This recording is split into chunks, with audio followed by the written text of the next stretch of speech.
अस्सलाम वालेकुम, मेरा नाम डॉक्टर नाज़िश भट्ट है। मैं कंसल्टेंट गैस्ट्रोएंटरोलॉजिस्ट हूँ और हेड ऑफ गैस्ट्रोएंटरोलॉजी डिपार्टमेंट हूँ Jinnah post graduate medical centre Karachi में, और मैं जनरल सेक्रेटरी हूँ पाकिस्तान सोसाइटी ऑफ गैस्ट्रोएंटरोलॉजी की।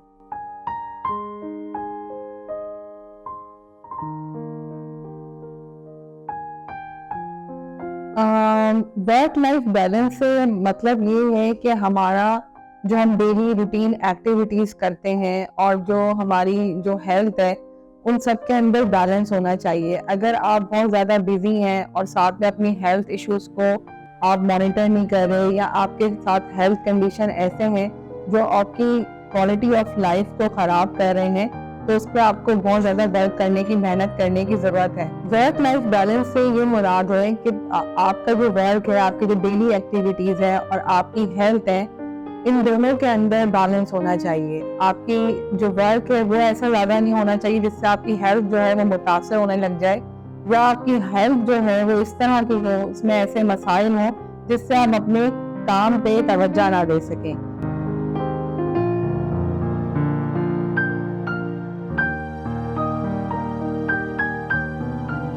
दर्द एक आम प्रॉब्लम है, इलनेस है जो हम सबको ज़िंदगी में किसी न किसी वक्त इसका सामना करना पड़ा है। आम जिंदगी के आम लफ्ज़ों में इसको सीने में जलन या चेस्ट डिस्कम्फर्ट, मुंह में खट्टा पानी आना या मुंह में पानी आना, ये सब चीज़ें इसकी अलामात होती हैं। दर्द हमारी लाइफ को इस तरह मुतासर करता है कि अगर आप हाउस वाइफ हैं, आप ऑफिस में जॉब करते हैं, आप डॉक्टर हैं, आप स्टूडेंट हैं, अगर आपको परसिस्टेंट सीने में जलन और ये सब कैफियत और अलामात रहती हैं तो आप अपने काम पे कंसंट्रेट नहीं कर सकते, तवज्जो नहीं दे सकते। तो अगर हम ये कहें कि दर्द या सीने की जलन हमारी ज़िंदगी को बहुत ज़्यादा मुतासर करती है तो इसमें कुछ शक नहीं होगा।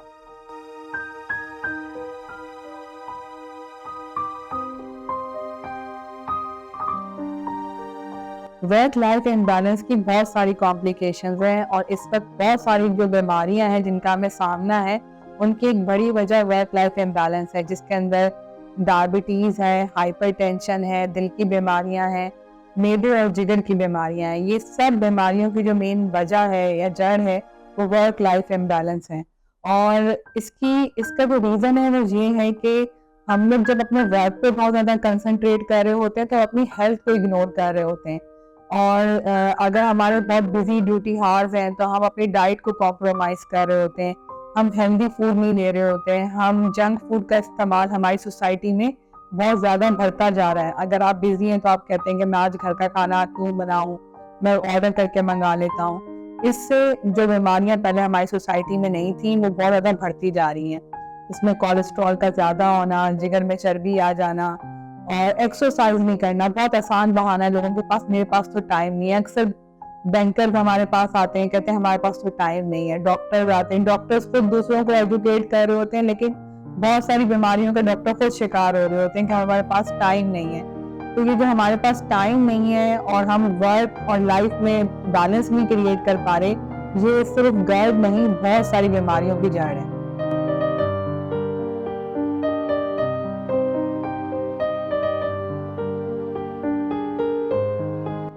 वर्क लाइफ बैलेंस को इस तरह से मैनेज किया जा सकता है कि आप टाइम पर सोएं और टाइम पर उठें। जो शुरू का एक कोट है ना कि early to bed early to rise makes man healthy wealthy and wise, तो ये बहुत इम्पोर्टेंट है।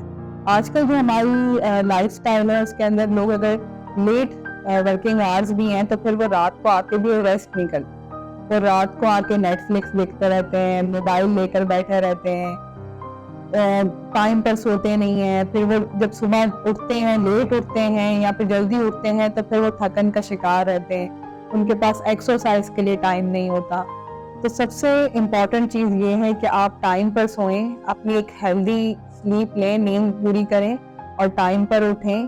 फिर इसके अलावा जो है हेल्दी फूड ये कि होम मेड फूड को आप प्रेफर करें, बेजा मसाले, चिकनाई और जंक फूड का इस्तेमाल अपनी लाइफ में नहीं करें।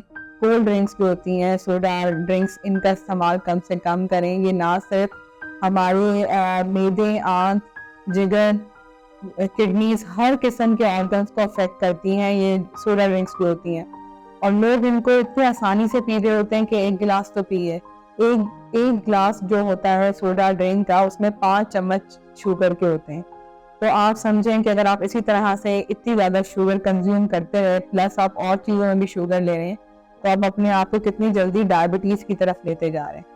और फिर डायबिटीज़ आपको पता है कि हर किस्म की बीमारियां उसमें शामिल हैं।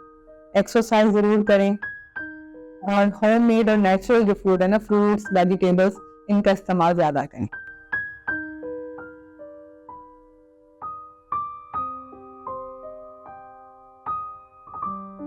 घर के इस पर बहुत सारे ट्रीटमेंट मार्केट में अवेलेबल हैं। कॉमन जो ड्रग है proton pump inhibitors, commonly use की जाती है। इसका अगर एक 8 हफ्ते का कोर्स कर लिया जाए तो काफ़ी हद तक इम्प्रूवमेंट आ जाती है।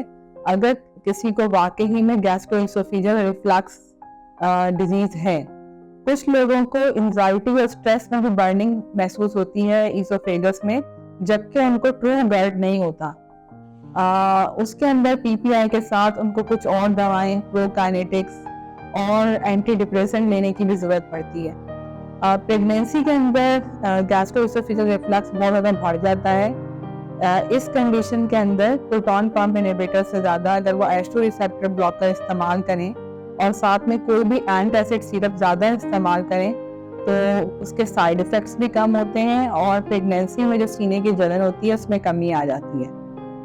लेकिन अगर किसी को इन सब दवाइयों के इस्तेमाल के बावजूद भी सीने की जलन से छुटकारा नहीं मिलता तो उनको एक अच्छे गैस्ट्रोएंटरोलॉजिस्ट या फिजिशियन से कंसल्ट करना चाहिए। और अगर उनको फर्दर किसी इन्वेस्टिगेशन लाइक एंडोस्कोपी की ज़रूरत है तो उसका भी उनको देखना चाहिए कि हो सकता है उनको ग़िज़ा की नाली में अल्सर हो या कभी कभार ये अलामतें ग़िज़ा की नाली के कैंसर की भी हो सकती हैं। तो अगर आपके सिम्टम बहुत लंबे अरसे चल रहे हैं, आपको खून की कमी, वजन की कमी हो रही है या फिर आपके फैमिली में कैंसर की हिस्ट्री है, तो आपको गैस्ट्रोएंटरोलॉजिस्ट से जरूर मशवरा करना चाहिए।